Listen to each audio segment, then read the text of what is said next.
The House of Mouse is caving in on itself. Marvel under fire. It is amazing that yesterday morning I came out with a video talking about how Shazam's box office belly up was actually a larger indicator that the entire superhero genre is in real trouble. And guess what? 4 hours later, 4 hours, Victoria Alonso, largely hailed as the architect of the Phase 4 MCU and the Phase 5 dive, she was heading out the door. What a coincidence. And then on top of that, we've got a report from Nerdrotic that, the things that I and Valiant Renegade have been reporting for a year, that only of the Disney slate of Marvel movies, only post Endgame is Doctor Strange: The Multiverse of Madness a profitable film. Everything else has lost money. That from Nerdrotic confirming what we've been saying. And then, that's not enough, because Mr. H Reviews yesterday afternoon, again, piling on, comes out and makes the report that essentially every single Marvel Disney Plus show outside of Loki season 2, is now just delayed. They're coming soon. And so all of this, opening the floodgates up yesterday afternoon, it was a mad rush of everybody now realizing that Marvel is indeed in a whole lot of trouble. But that's not why you click this thumbnail, is it? Oh, but it is. We're just doubling the fun, folks. You see, at the same time that the House of Mouse and Marvel are in such dire straits, we're also heading into an electoral process. It's campaign time. It's campaign season. It's time for all the politics and the politicos to start their big fights. And it's looking nastier and uglier than ever. In fact, even at this very moment, we are in the midst of turmoil as situations arise, including former presidents, including governors, including potentially corrupt district attorneys. And it's all salacious. It's all going to continue on and get even more and more. And we're already in unprecedented territory. So get ready. We just hope that the country can hold together. And that's always the goal here, is that we continue to be loving and kind to our neighbors. Now, to help us get through this topic today, and the topic being that at the same time that everything is falling apart for Disney, can Disney and the people who work for Disney shut up about politics long enough to heal themselves and get back into profitability? Well, that's going to be Caffeinated Wolf. Mr. Wolf, welcome back. Thank you. It's great to be back. I always appreciate being invited on. Well, you're a voice of reason, and that's why I enjoy having you on. And only when I've got coffee in me. Well, that's the same for me as well. I got to say, got to have the bean brew. But I have to say that this conversation we're going to have today and this morning with all of you out there, all of you in the audience, just know that we are dancing today. We're doing a tango here in a field full of landmines, because in every direction there is trouble to be had with this topic. You and I are not going to get political, because that's not what this is about. We're not here to be political pundits. That's not what we do on this channel. We also have to dance around all the rules of YouTube. We also have to be very careful in that we don't know. Everybody in the audience may have different opinions, and that's fine. But we want to be respectful. And we're going to be talking about some stuff that's very, very salacious today, but all of it completely connected to entertainment. And so that's one of the reasons I'm so pleased you're here, is because you are savvy and rational in a world that is seldom those two things. It's nice to have such accolades that are rare qualities these days. There you go.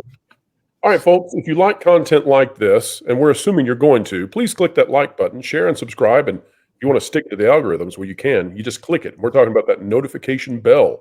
We cover your comments, so drop one down below. And don't forget that the Pro Show starts this Thursday, 5 to 7 p.m. Eastern Time. You are not going to want to miss it. All right, we are going to start today with an article out of Reuters, this one by Luke Cohen and Kern Freefield.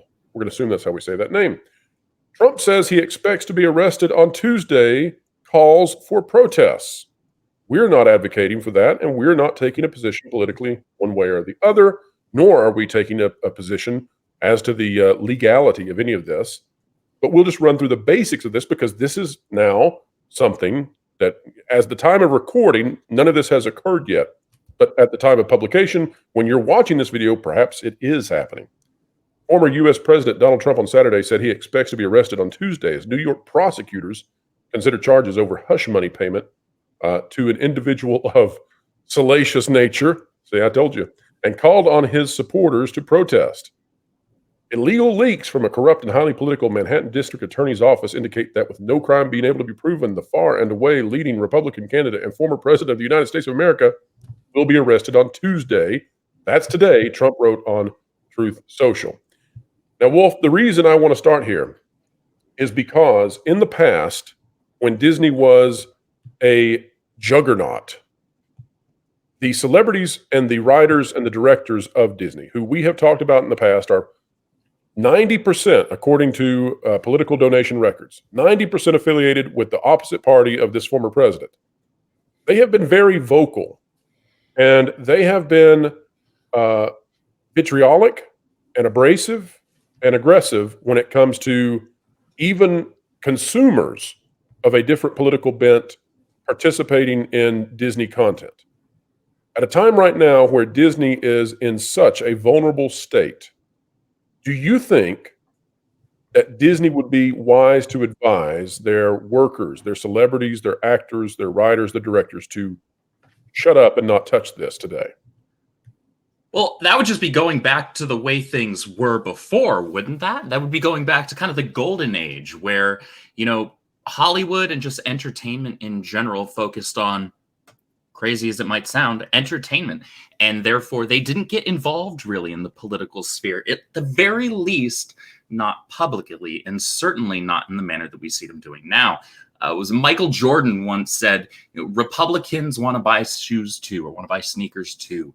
You cannot, I don't care what side of the political aisle you sit on or in between, as a business, you cannot reach significant heights and success, certainly not that which we've seen out of Lucasfilm and Disney and all these other big major corporations. You cannot reach that level of success off of just one political leaning support, like one demographic of people. Like Disney didn't get to where they are because only Democrats were paying for their movies and buying their toys and going to the parks. And that could be flipped either way, right? And so they would do very well to shut their mouths. Like, just be quiet. I don't care if you like one political party or the other. I don't care if you loathe them entirely. Don't talk about it as a professional individual, especially if your entire business model is predicated on more people paying for your content, more people supporting you with their wallets and not just their lip service on social media. All you do, if you cater to either political side, doesn't matter if you're catering strictly to Democrats or strictly to Republicans. Shoot, definitely not if you're catering strictly to libertarians, considering they're such a small minority compared to either of those two parties. But if you're doing that, you are shooting yourself in the foot, and you are limiting yourself and your success, and you're turning a lot of people off. You're certainly turning away the people who formerly were your supporters and paying for your content. And you are also basically telling the people that haven't yet bought in, but maybe they are on that opposite political aisle of yourself, they're not interested either, like right from Jump Street. Well, and it has to be said, we saw in an Axios poll last year that as soon as Disney stepped into the political arena, what immediately happened was that Disney alienated half their customer base. And you need to understand that when you are an entertainment company or any type of company, honestly, if you're selling widgets, you do not want to have the kind of ratings that a political entity does, because political entities, by virtue of how it works, they have something like 50% approval.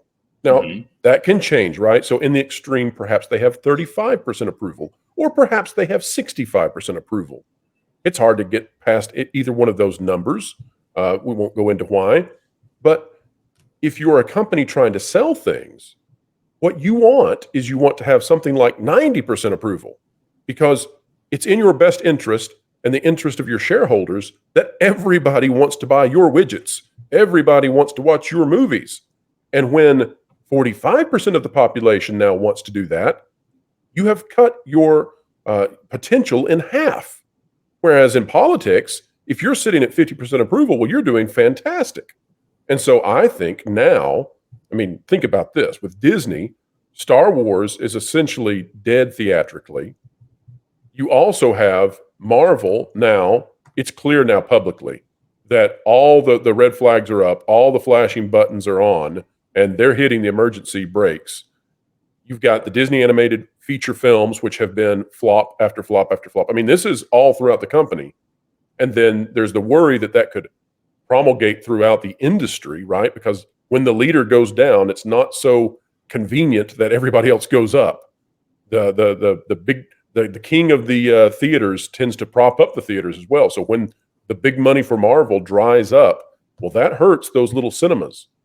But with all of this happening, you would think that Disney would be all about telling the people who work for them, hey, let's do everything in our power, everything we can do to placate and pacify and allure all the possible patrons we could get. Does that not just make sense?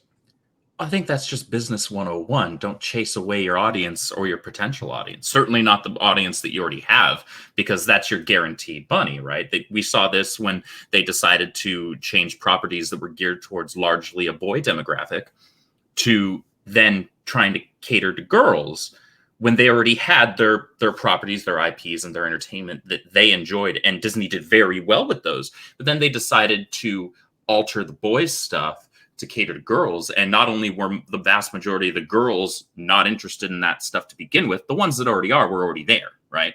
The girls that already liked Star Wars, they already liked Star Wars just as it was, and they were already participating in the IP.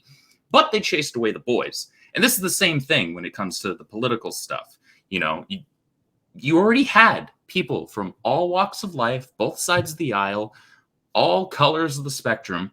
They all want to go see the castle, right? Right, Wolf? They all want to go see the castle and get the little Mickey Mouse balloons. Yeah, exactly. It's not that complicated. Just provide fun entertainment, fun escapism, and don't disparage your audience. But instead, you have them not just allowing, but in many cases, encouraging or backing up some of their performers and some of their other employees or contractors saying incredibly heinous, vile things about half the population. Absolutely. What do you think is going to happen? Well, just think about some of the Marvel actors. Just inside Marvel, okay? And again, Marvel is on fire, and anybody who denies that now is crazy. But just think about all the Marvel actors and the ones who have been very vocal in attacking the people who want to pay money to go watch them dress in tights and little costumes and do some CGI stuff. It's impressive, right? Yeah, there were a lot of us. There were a lot of us that were initially going and hyped about seeing all of these films, and now we are seeing in real time the consequences of their decisions. Can they keep Ruffalo quiet? You think? Can he possibly not get on his Twitter tomorrow or today? Oh, I don't think anything could keep that man quiet when it comes to this. And that's the problem. It used to be, as far as I understand, kind of a contractual thing where I don't think it quite fell under like a non-disparagement clause, but it seemed like it'd be something that would be indicative or similar to that, where don't do things that are going to reflect poorly on your employer. Right. Don't treat half the potential customer base as if they're evil. Yeah. That's a heck of a start. That's a big ask, right? That's a and both ways. That works both ways. It hasn't been. I mean, there's no way to critique it from one side right now. But if it ever rubber bands and goes the opposite direction, then we'll take it on from that way as well. All right, let's take a look now at CNN politics. I want to use this to demonstrate just how messy this is and why Hollywood should stay away from it. Why, if I were an advisor to any of these people, I would say, don't touch it. Don't comment on it. If you want to as a private citizen, have at it. But you also want to be a celebrity reaching the most people possible. And that's not possible if you weigh in on this stuff, because it is just red hot Controversy, controversy, leave it alone. Here's the article. This by Steve Cotorno and Kristen Holmes. DeSantis needles Trump as he breaks silence on hush money case. And DeSantis, remember, is the guy who essentially took Disney's self-governance in Florida and flipped that on its head, where now he controls the special district where Disney had a one-of-a-kind unique situation, a little Vatican City in the middle of Central Florida. Now he's got that one. Breaking his silence on Donald Trump's legal troubles, Governor Ron DeSantis on Monday criticized the Manhattan district attorney who is pursuing charges against the former president and vowed his office would not be involved if the matter trickles into Trump's adopted home state. By the way, that referring to the idea that today, if Trump is indicted, I suppose because he lives in Florida, there would have to be an extradition request given to Florida unless he voluntarily goes to New York. And this all gets extremely messy and it's unprecedented. And again, just don't touch it, Hollywood. Leave it alone. But anyway, DeSantis, a rising rival for the 2024 Republican presidential nomination, stopped well short of offering support for the former president and instead seemed to poke fun at the situation. Now, let's say this. I don't think Hollywood likes either one of these individuals. No. But I also think this. I think that there's no good reason that I can see for any celebrity right now in terms of making money. I can see no good reason to weigh in. Wolf, is there any reason that they could possibly want to weigh in? None. None whatsoever. They only, here's the thing, they only stand to gain by shutting up. And that's not even a guarantee if they did be quiet and just stay silent on this matter. Just let it happen. Let whatever Washington's going to do, let them do it. Right. Because a lot of people, as we've seen very clearly from a lot of these, I guess non-woke movies that are coming out, people they've lost interest or lost faith in the companies that are heading these projects, these properties, and they're already tapped out. So it's quite possible that these actors, if they even did remain silent, which I don't personally think that they will. If I was a betting man, I would not put money on them being quiet. I don't think it would really change anything. It can't be good. It cannot be good for the industry at a time when the industry is on fire. And let's say this too: the industry, though, that's if exactly they do right. Open their mouths. And it goes in both directions. We're being nonpartisan here. I mean, truly, there's no way to wade into politics without dividing your audience. And so, if you are a public person or a public company trying to sell a product, it makes zero financial sense to step into that. Now, let me say this.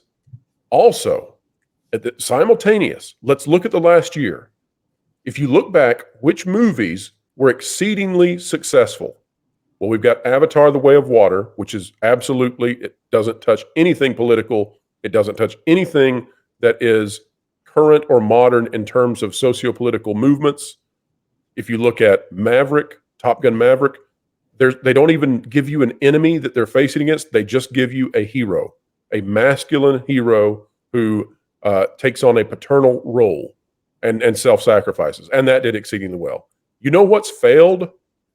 Socialist Ants. That didn't work out so well, did it, Wolf? No, that didn't work out well.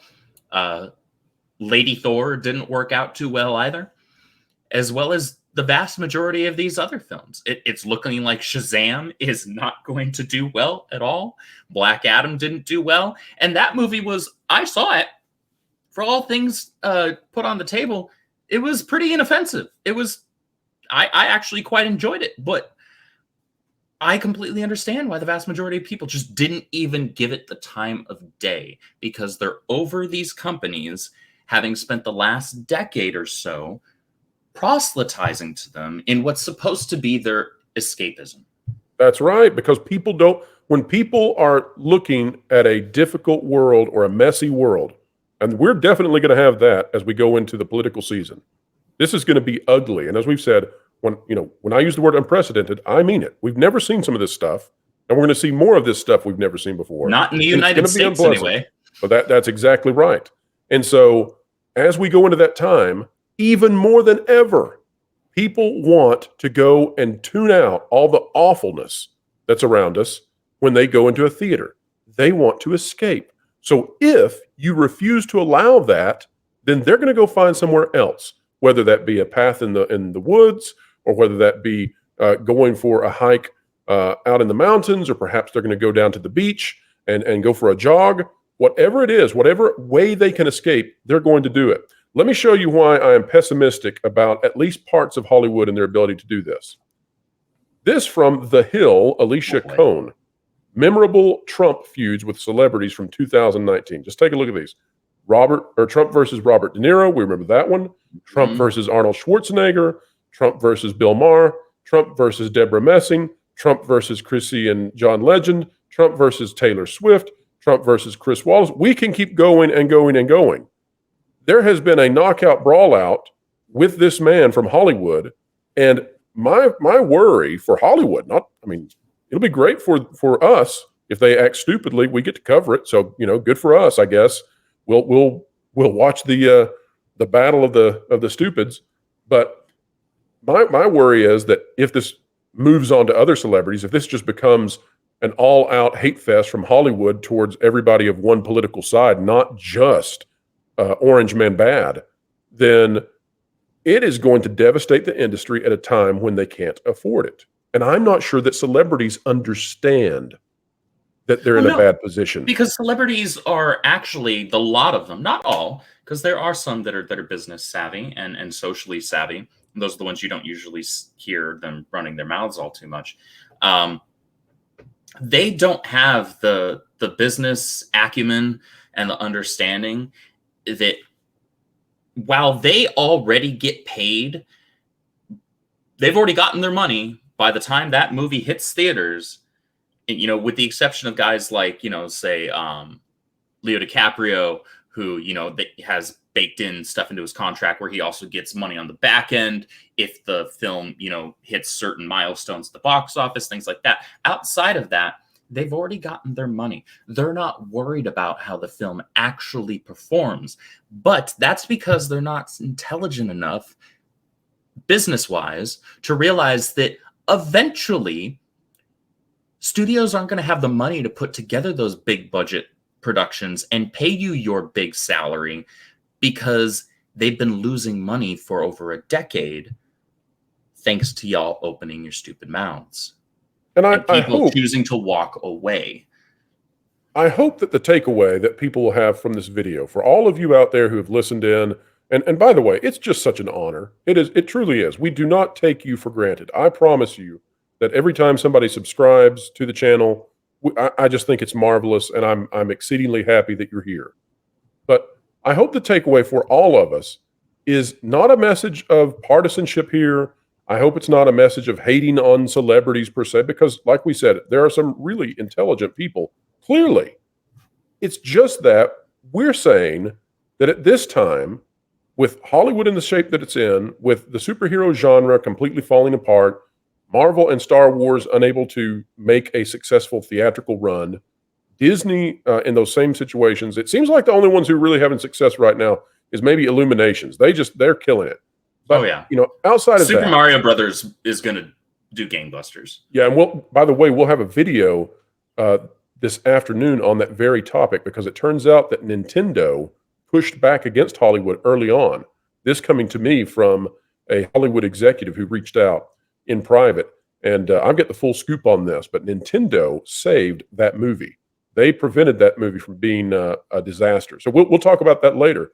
But at this time, I hope everybody comes away from this video recognizing that what we're calling for here, don't be fooled by the haters who say, Pro and Caffeinated Wolf, they're on this particular side or whatever. No.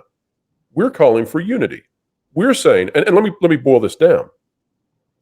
I'm going to give some credit here to Mark Kern. For those of you who've heard that name before, he is the original game director for vanilla World of Warcraft. You recall that a decade and a half ago, World of Warcraft was a phenomenon that just exploded onto the scene. It was the biggest game ever. Everybody was playing it, right?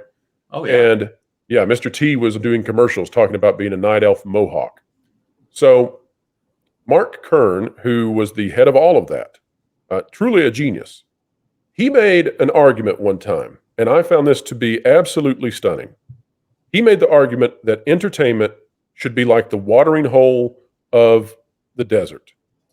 That put it in Africa, for example. Put it in the safari. Okay. Let's say that on the grasslands where the giraffes and the zebras and the lions, they all exist, and there's predator and there's prey. But when the dry season comes, when there's no rain, the watering hole is where all the animals can come together. And this is a biological fact too. Mm-hmm. They put aside the predator and prey situation when it comes to water. They will pause that behavior. And biologically, that makes perfect sense, because from an ecological standpoint, you have to have, the prey has to have water, or else you're not going to be able to eat them later on. So it only makes sense that there's a ceasefire. And his comparison, his analogy, I thought was beautiful. That entertainment in our culture should be the neutral ground watering hole where we all come together and we all have shared cultural experiences, so that whether you're on the right or the left, the far right, the far left, or if you're in the sensible center, wherever you may be, that when you come to watch a movie or watch sports or check out the latest streaming show, that you're safe there and you can enjoy it with your friends. Your friends, remember, who may disagree with you politically. And that when we remove that watering hole, well, all chaos breaks loose then, because there's no longer neutral ground for us to share together. We need shared experiences. Wolf, I'll give you the final word on this before we wrap it up. I may have sounded like a negative Nancy, but Lord, I hope I'm wrong. Never. You're a positive. You're a positive Pauline. I am the avatar of light, love, and positivity. I really do hope that Hollywood can actually take away something from this last couple of years of major box office flops across the board, with the exception of only a handful of films, like the ones that you mentioned, Top Gun Maverick among them. And I think there are a few films coming out this year that we're going to see perform incredibly well. However, Mission Impossible, John Wick 4 at the end of this week, I think Super Mario Brothers. There are films, but note, these are coming from studios and or like stars who don't tend to jump into this political ocean and conversation of divisiveness. And they just kind of keep their heads down, produce a good product, and then thank people for paying for the product. And imagine that they make a ton of money off of it. And if we can only get all of the other people at Disney, at Lucasfilm, and all of them to turn their heads and look at the clear examples of success, we could all get back to enjoying the watering hole of entertainment together, without all the backwash. Without all the backwash. That's exactly right. We need to find some common ground. There have got to be somewhere, someplace, still some universal truths that surely we can agree upon. I know that seems to be disappearing at a rapid rate, especially given some of these extreme ideologies and dogmas that are taking wind throughout the generations. But still, even though that's happening, surely there's still some common ground that we can find, and we can all have fun watching Tom Cruise or whoever be a movie star and not have to worry about what it is they're going to tweet or say, or the insults that may happen to the audience as they leave the theaters. Folks, if you like content like this, please click the like button, share, subscribe, hit that notification bell. Remember, when you click it, you stick it to the algorithms.